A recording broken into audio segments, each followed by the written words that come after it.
আওয়ামী লীগ আপনারা জানেন সাংবাদিক ভাইরা যে এই মেডেল দিয়েছিল দাওয়াত করে বিদেশিদের মুক্তিযোদ্ধা মন্ত্রণালয় থেকে, সেটা গোল্ড মেডেল না হয় পরে বের হয়েছে তামার পিতলের মেডেল, তাই না?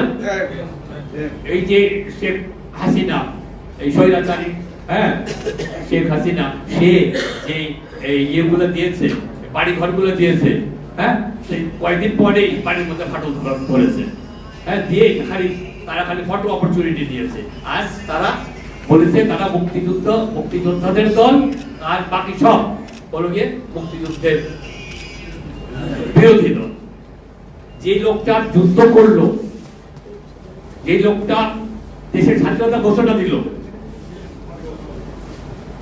সেই তাকে বানিয়ে দিল আইএসআই এজেন্ট, পাকিস্তানের এজেন্ট, রাজাকার। আর যে নাকি প্লেনে করে পাকিস্তান গিয়ে ওখানে বহাল তবিয়তে চুরুট খেতে থাকলো 9 মাস ধরে, সে হলো গিয়ে বিরাট মুক্তিযোদ্ধা। এই ভুল তথ্য আপনাদেরকে, এবং আপনাদের তো বড় হয়ে গেছে, যারা ছোট, যারা জন্মিয়েছে তারপরের থেকে 15 বছর, তাদেরকে এইটাই শেখানো হয়েছে। আমাদের বই পুস্তক থেকে, ইতিহাস থেকে এই মৌলানা ভাসানীকে সরিয়ে দেওয়া হয়েছে, স্যার সলিমুল্লাহকে সরিয়ে দেওয়া হয়েছে, শহীদ জিয়াউর রহমান, প্রেসিডেন্ট জিয়াউর রহমানের মতো লোককে সরিয়ে দেওয়া হয়েছে। এনেছে খালি একজনকে, এই একজন। এই একজন কি হলো? 75-এ বাকশাল করলো, তার পতন হলো, এবং এইবার তো আপনারা এটার অংশ এই 24-এ যা হলো।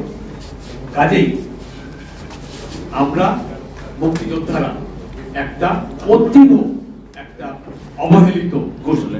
আপনারা সবাই এটা মনে রাখবেন যে আমরা 71-এ স্বাধীনতার পর আমরা কিচ্ছু চাই নাই, আমাদের কাঁধে বন্দুক রেখে এই আন্দোলনটা হলো এর বিরুদ্ধে, কোটার বিরুদ্ধে। মুক্তিযোদ্ধা কোটা, মুক্তিযোদ্ধা কোটা, আমাদেরকে মুক্তিযোদ্ধা কোটা দিয়ে আমাদেরকে ঘর বাড়ি বিল্ডিং দিয়ে গুলশান মনোনীত আমাদেরকে বড়লোক করে দিচ্ছে।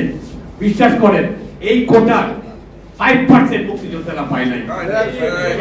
এই আওয়ামী লীগাররা মুক্তিযোদ্ধা হয়ে, ভুয়া মুক্তিযোদ্ধা হয়ে, সেই সবকিছু তারা সুবিধা দিয়েছে, আর আমরা সেই টিভি নিয়ে রয়ে গেছি। কিন্তু মুক্তিযোদ্ধা কোটা, এটা ইয়ে করতে হবে, এটার বিরুদ্ধে ইয়ে করলো এনসিপির লোকেরা, কেউ যে আমাদেরকে ডাকলো না, বসলো না।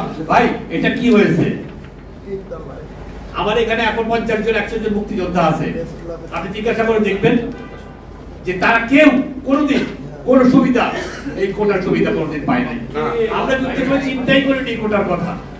যুদ্ধটাই ছিল আমাদের মূল উদ্দেশ্য, স্বাধীনতাটাই ছিল আমাদের মূল উদ্দেশ্য। কি পাবো না পাবো ওই সমস্ত আমরা কোনোদিন ভাবি নাই।